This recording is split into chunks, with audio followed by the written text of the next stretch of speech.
Hello everyone, welcome to my video. Today we are going to talk about non-CDL hotshot and how has it been going with us, me and my dad. We started not a long time ago. We started doing hotshot in September. It's been going well with us. We made the money that we wanted to make when we started. We made around like $60,000. Now we are not running because of an accident that happened in Pittsburgh, Pennsylvania. That totaled our truck. Not the truck, I'm sorry. That totaled our trailer. It's a big Tex 14GN with a 14,000 GVWR. We didn't even know like the name of, when we started we didn't even know the name of the, like, it was called HOTSHOT. We just, like, my dad started asking and everything, and we started like stopping people on the street when we see them in our regular car. So we started asking and getting information. Then we saw a truck. We went and bought it. When we bought we flight with we saw the truck in Michigan, Detroit, Michigan. We flight next day. We talked to the person. We negotiate the price, and we traveled like the next day to Michigan to pick it up and pay for it.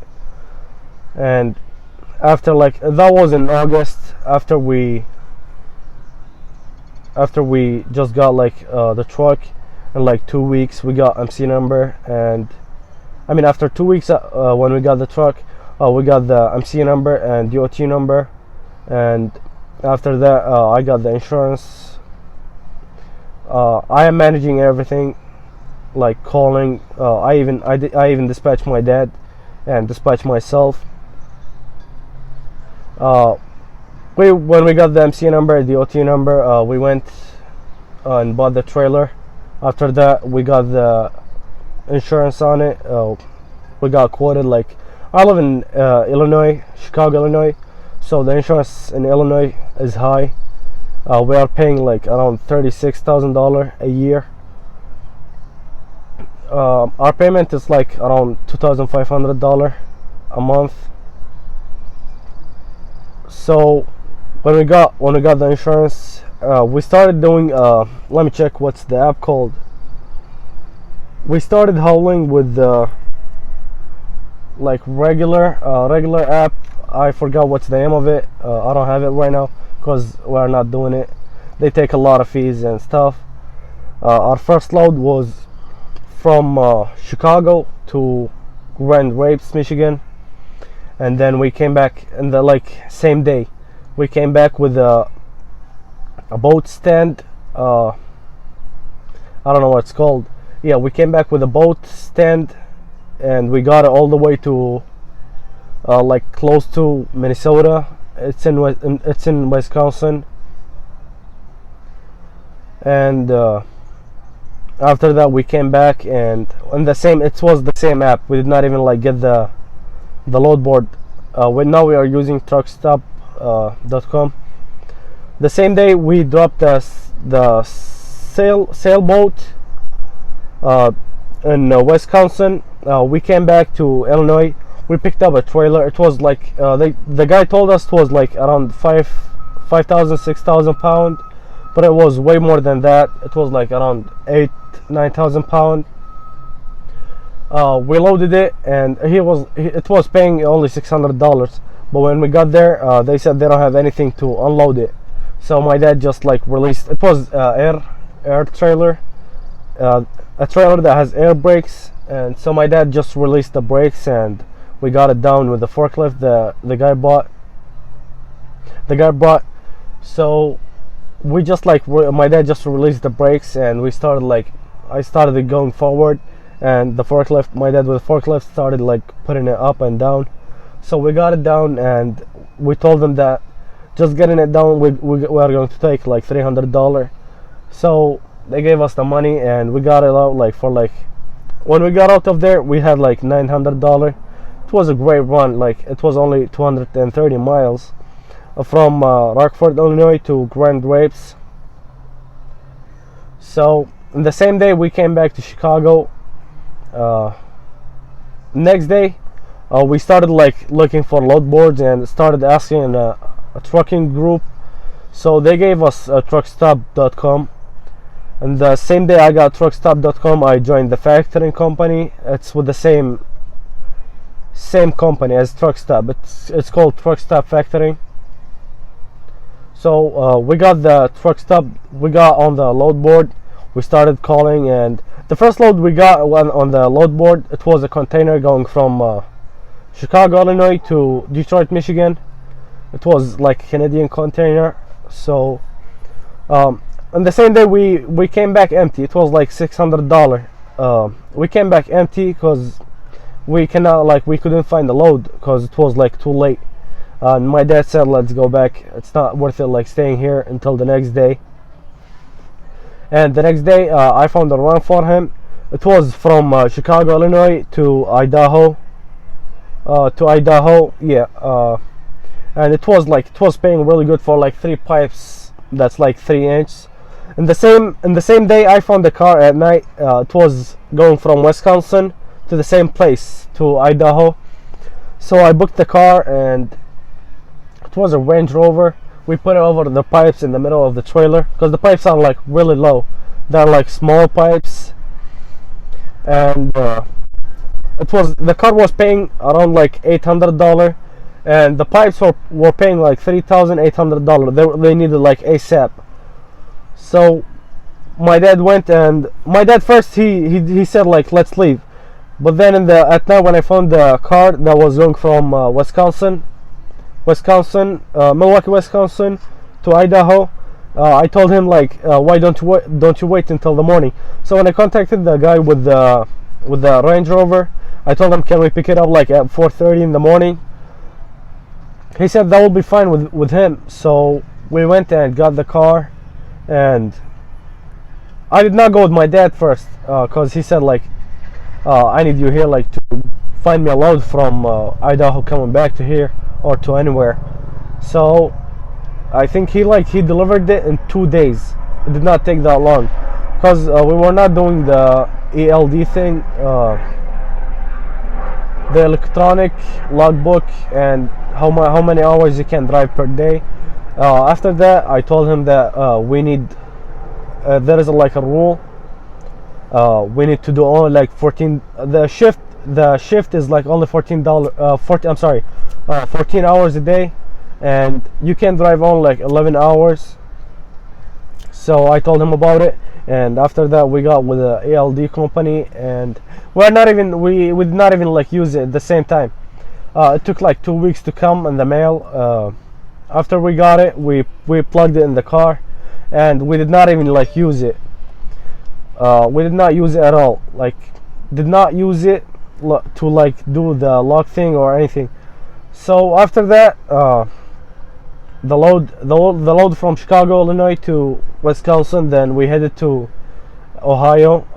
He came back with a load. It was a classic car going to Indiana, and he did headed from Indianapolis to Chicago, Illinois, to home. So we just like.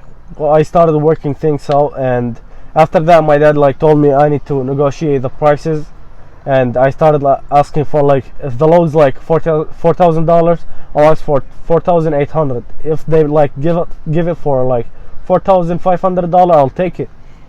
So we started running, and like without like using the ALD, we started going to like after the load that was going to Idaho, we found a load to Buffalo, New York. We dropped it there. It was like 4 skids that fit on the trailer, and from there I got a load that was like long. I don't know if it needs a permit or not, but I found a long load. It was paying like $4,000 from Buffalo, New York to Chicago, Illinois, and it was like going out of the trailer.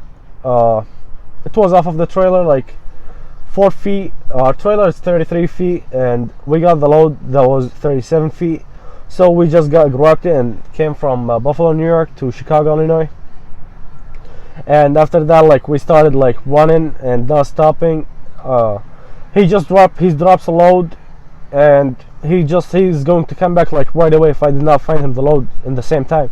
So after like he comes back close, like in Michigan or like Ohio, I'm going to look a load from there. If I did not find anything, I'm going to look a load from Chicago, Illinois to anywhere, so we can deliver like in the same, so he can like run in the same day.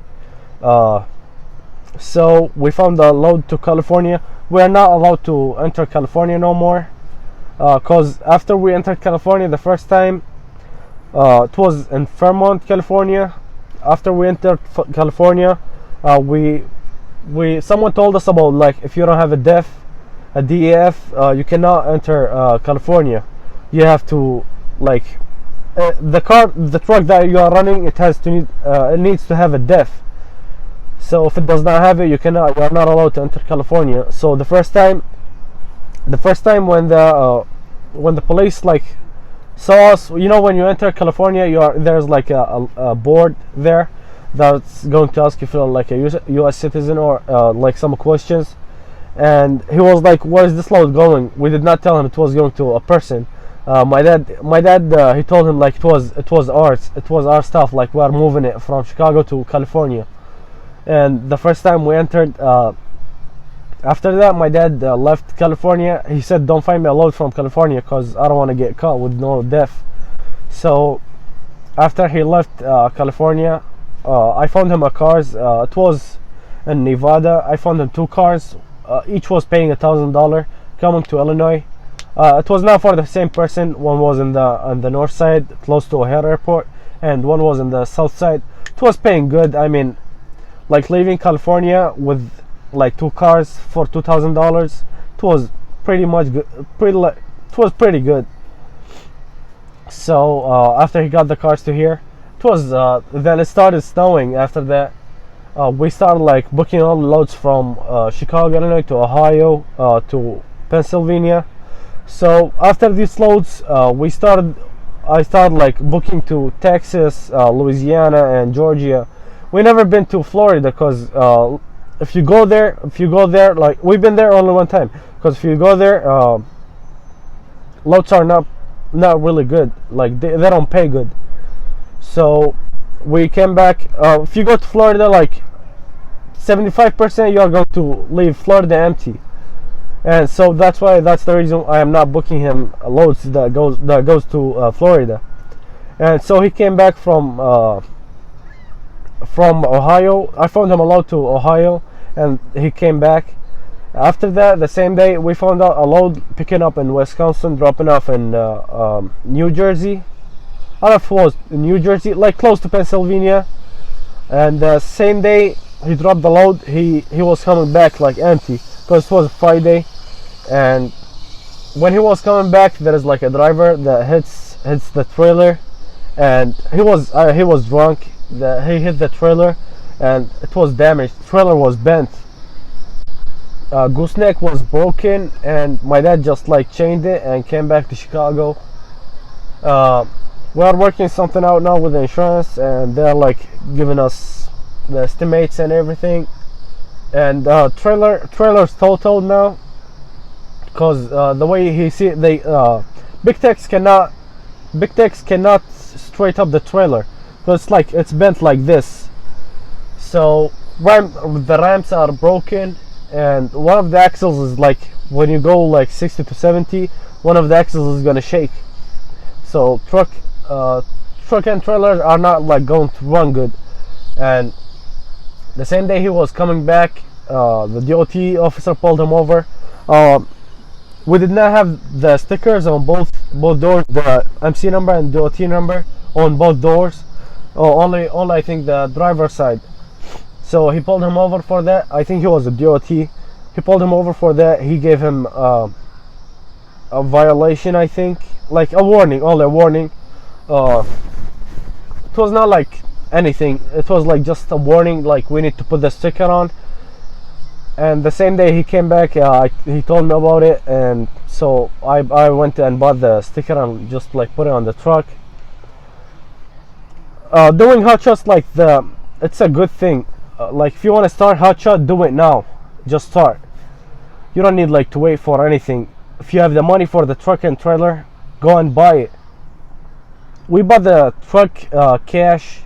It was around $20,000, and the trailer we bought it for like $11,000. We tried to finance the trailer because my dad said we need like money for diesel and things. So we tried to finance the trailer. It did not work. Did not work out with them. So we just went and paid. The next day we went and we tried to pay for it. Like in Chicago, Illinois, there is a big Tex store. We tried to pay for it, but it did not work out because the trailer that we went for it like before a day, it got sold. So I needed to call in Indianapolis to just like buy the trailer from there. They did not have a 40-foot trailer at all. Like they get sold like really fast. So we went to Indianapolis and my dad said, should we buy 33-foot or should we wait for a 40-foot? So we bought the 33-foot and we came back like same day. And after that I got the insurance and we started running and the app, I don't know what's called now. So we started just running, like we're making a good money. After that, I think like it was the third load. After the third load, I started with Central Dispatch and we started like moving cars and things. We started moving cars like from anywhere. Like when I go loaded, you have to come back with a car or anything, like just for the gas, and that's all. We started doing it non-CDL. After that, we found out you cannot drive a non-CDL, like non-CDL, anything under 16. I'm sorry, you cannot drive a truck and trailer that is over 16,000 pounds in Illinois. So you have to have a Class C license. So a police officer pulled us over in Illinois, and my dad now is getting the CDL license. He needs to get it because he has a court date. So he needs to get the CDL license, and now we're selling the HOTSHOT. We're selling the HOTSHOT truck, and we're upgrading to a semi truck because I think like they are better. There are a lot of power only or like Amazon relay loads that I found like they are good. We're buying a step disc trailer because flatbed, it's like the best. It's like way better than vans or fridge. We're gonna like now we're waiting for our. My dad has the permit for the CDL. It's called CLP, and we're waiting on the plates number for the semi. We already bought a semi. It was $10,000. We bought it, and my dad like inspected and everything. He said it's good. It just needs a clutch adjustment. That's all. And now we're waiting for the portion plate so my dad can go ahead. When we get the portion plate, right away we are going to buy a step disc trailer, and my dad's going to go and get his CDL, do the road test. I am working on my CDL. I'm still not studying for it because I have school and thing, and I am going to start like tomorrow or like in the next week. Started to reading the questions for the general knowledge, and started to reading the questions for general knowledge and air brake and combination, and try to get the CDL like as fast as possible because I am going to run interstate. I'm not 21 yet, so I need to run interstate in Illinois. I cannot go out of Illinois. So yeah, that's all. And if you need to start HOTSHOT, just start it right away. Just get the money for the truck and trailer and start. Don't worry about anything. After you start, you are going to see like how much you're gonna make and stuff. Thanks for watching my video. Wait for me in another video.